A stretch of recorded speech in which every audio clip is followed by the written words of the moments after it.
I just wanted to let you in on a little secret.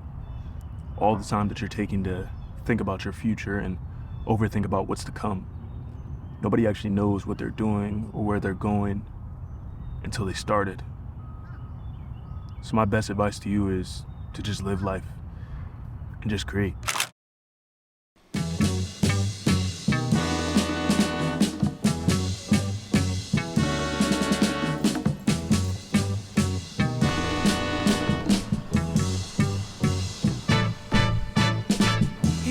Get hurt by all the girls. They try his work. Please don't do nothing dumb. Oh my Season.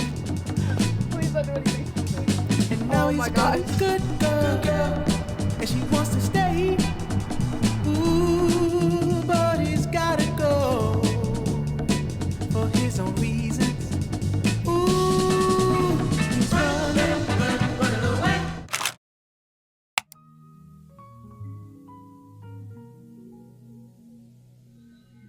You see, I had my own insecurities. I had imposter syndrome, procrastination, decision making. You know, sometimes I felt like I wasn't who I said I was, and at other times I felt like I'm taking too long to make decisions and I don't like to be rushed. So we get to that and then get the procrastination of some people see procrastination as laziness. But let's actually take this one by one and really dive deep into how I'm feeling about those things. So for imposter syndrome, it was never that I didn't believe what I was saying. It was just the fact that at times it was hard to explain things that I felt like I wasn't living yet, even though I was striving for those things. And at the same time, we have the internet where people are, cosplaying and, acting as if they're a character that they're not. Because on the internet, you can be anyone. So it becomes difficult for somebody like you or me who wants to be somebody, and we have a difficult time actually achieving those things because our, egos and our brain tells us you're not that person, you're not that. Sometimes you don't believe the things that you're saying, but you should. Because that insecurity that you're dealing with, other people are dealing with those same things. So if you express those things and actually go through with the things that you want to be and you become those things, then how are you still being an imposter? So the thing about procrastination is people actually see procrastination as laziness. And sometimes you do things at the last minute. You had this test that you knew you had for 2 weeks, but on the last day before, you just decided to study. But before that, you knew you had a test. You knew you had a test every single day. You knew that, and you said, I'll do it later, I'll do it later, I'll do it later. And now it's the day before and you're trying to cram. And when you get to the test, your brain locks. So that's what's so unique about procrastination, because sometimes other people benefit off of procrastination. Like certain people do work better in a short period of time than if they had a longer time. So when the pressure is on them, they actually do it better. Sometimes I feel like I perform better under pressure than I do without pressure. When it's without pressure, sometimes you don't do your best work because there's nobody critiquing it. There's nobody on your back. It's solely all of you. It's whatever you think is best. It's whatever your standards are. Sometimes it can work against you and sometimes it can't. See, the songs, though, is what I do. It's And my decision making is a tough one because honestly, you get to the point where I'm taking a long time to make a decision, and certain times people can rush you. Sometimes it's a childhood thing, and sometimes you just rush yourself. And honestly, I feel a lot of times when I take a long time to make a decision, it's not because I don't know what decision to make. A lot of times it's I already know the decision I need to make. I just want to know if it's the right decision. Because sometimes we look at it as the wrong decision could have bad consequences in the future. So I'm scared to make this decision because I want to make it right. And we can't always be right. And that's really tough for me a lot of times with making decisions, because I know what I need to make. It's never about the decision. It's about when I make the decision, how right or how wrong is this decision, and will it affect my future? Even with the most minuscule small decisions that we make, we only care about if it's the right decision. Not only do we care if it's the right decision, but a lot of times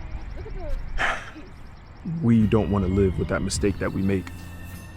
And for me, sometimes my slow decision making was some of the best choices I ever made because I took my time to actually look at the pros and cons and then come and formulate the best possible answer I can have. And on other times, it was bad because I looked at the pros and cons and I was actually procrastinating. I was pandering. A lot of times I was taking as much time as possible to not make that decision because I didn't want to make it.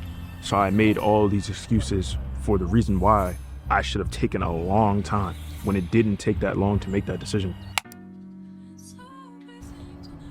And a lot of times, you know, we kind of fear the unknown. I fear the unknown. And the problem with that is we have this human inability to be okay with making choices and not understanding them.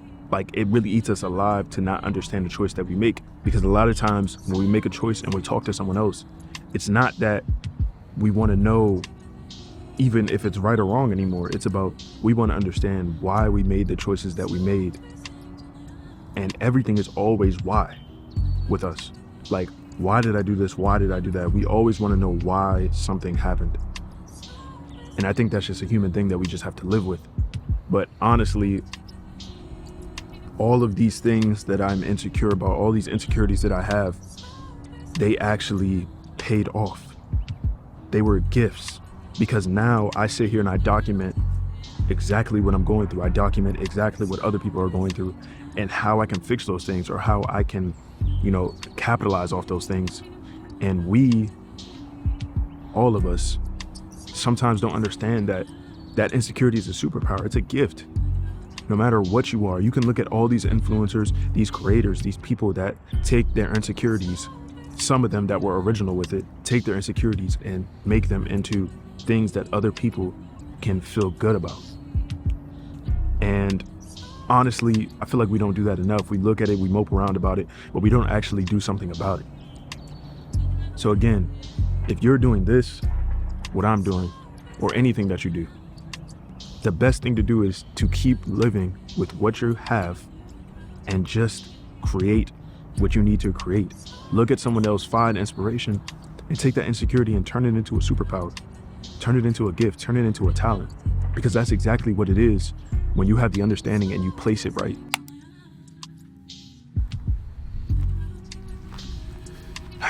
So I have a little call to action for you. I want you to write down all the insecurities that you have, every single one of them. And I want you to look at them and turn them into a superpower.